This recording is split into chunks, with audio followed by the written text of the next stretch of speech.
The Gospel of Matthew. The Judgment of the Nations. Matthew 25, 31-46. Introduction. 1. Included in the Olivet Discourse are two parables, followed by a judgment scene. A. The parables are directed toward Jesus' disciples. 1. The first to encourage them to be watchful. Matthew 25, 1-13. 2. The second to admonish them to be productive. Matthew 25, 14-30. B. The judgment scene depicts the nations brought before Jesus. Matthew 25, 31-46.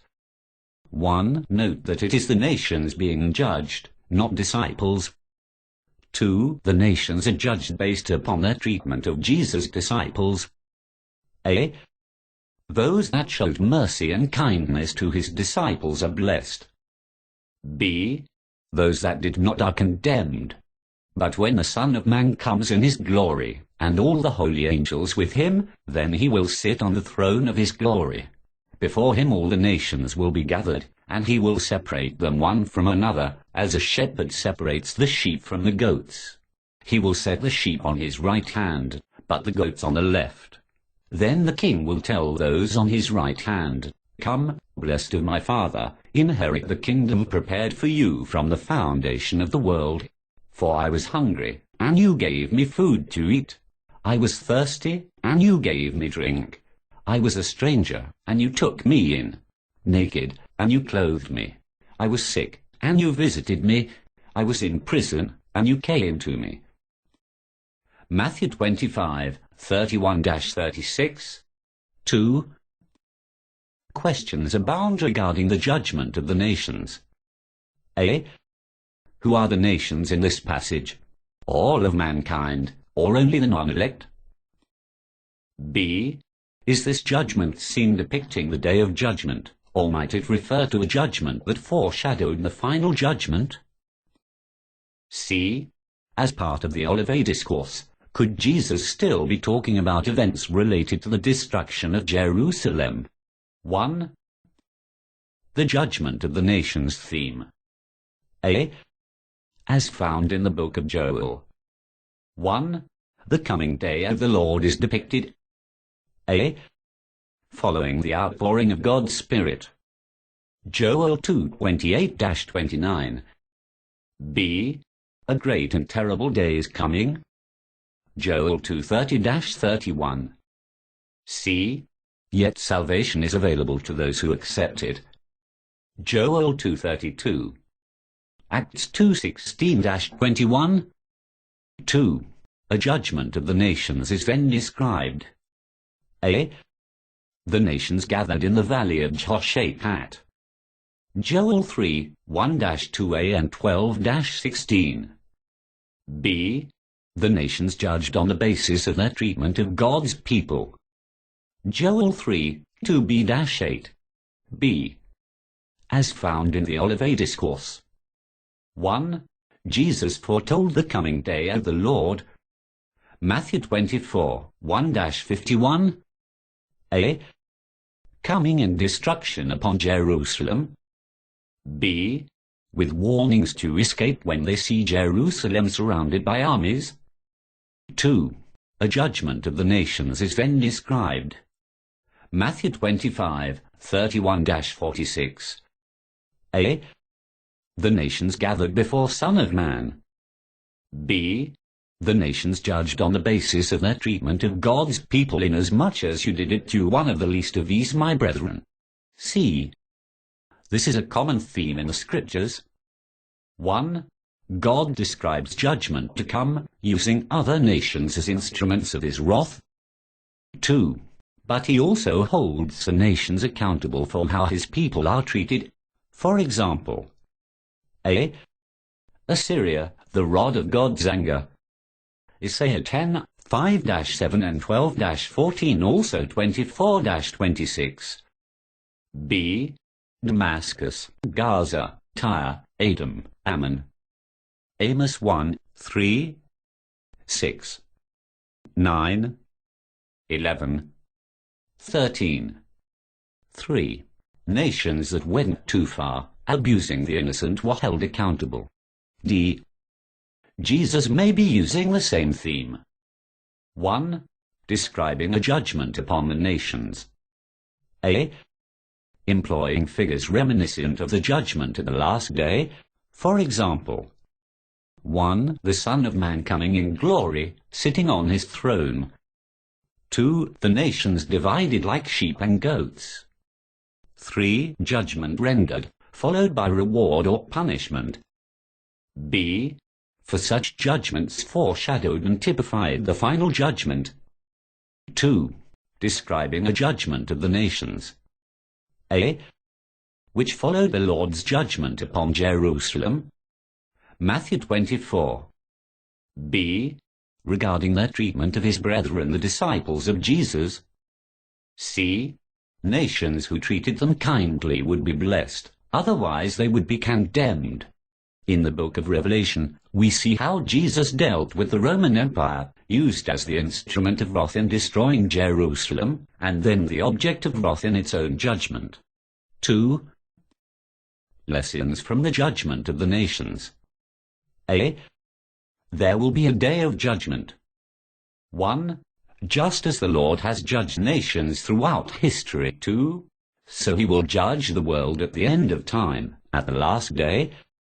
A. Jesus often spoke of the judgment. Matthew 12:36-37 and 41-42. John 12:47-48. B. Paul also. Acts 17:30-31 and 24-25. Romans 2:3-6 and 14:10. 2 Corinthians 5:10. 2 Timothy 4:1. C. Others as well. Hebrews 9:27. 1 Peter 4:5. 2 Peter 2:9 and 3:7. 1 John 4:17. Jude 6. Are we preparing for the day of judgment? B. One issue will be how we treated Jesus' brethren. 1. Of course, every deed, word, and thought will be judged. See above verses. 2. But our text reminds us how Jesus takes the treatment of his brethren. Matthew 25:40 and 45.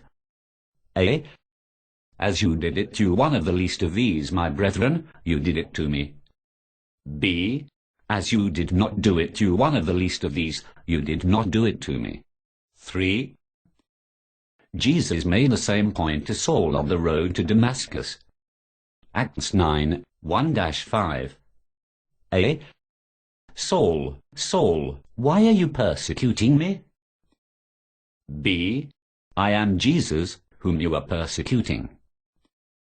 By persecuting the church, Saul was guilty of persecuting Christ.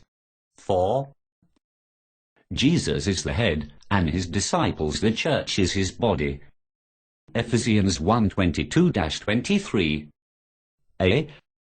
What we do or not do for his disciples, we do or not do for Christ. B. How is our treatment of our brethren? Are we guilty of 1. Abusing them, 2. Ignoring them, 3. Failing to love them? What is our relationship with other Christians, especially in the context of the local church? C. There are places prepared for after the judgment. 1. One is for prepared people. Matthew 25:34. A.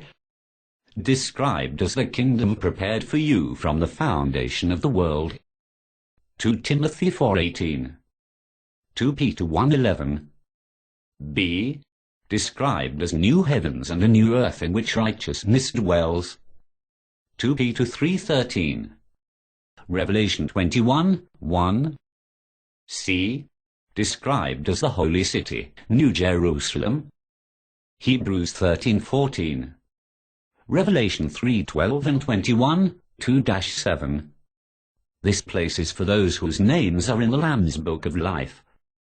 Revelation 20:11-15. 2. One is for unprepared people. Matthew 25:41. A. Described as the everlasting fire prepared for the devil and his angels. Revelation 20:10. B. Described as the lake of fire and brimstone. Revelation 20:10 and 14, also 21:8. C. Described as the second death. Revelation 20:14. 21:8. This place is for those whose names are not in the book of life. Revelation 20:15. 3. Both places are prepared to last for eternity. Matthew 25:46. A. The one offering everlasting punishment. B. The other offering eternal life. Conclusion. 1. God's judgment upon nations in the past were written for our admonition. 1 Corinthians 10:11. A. Such judgments reveal that God is a righteous judge. B. Such judgments portend the judgment to come at the last day. 2. Whether or not Jesus uses the setting of the final judgment to describe judgment upon the nations following the destruction of Jerusalem, his words should cause us to consider. A. Are we preparing for the day of judgment? B.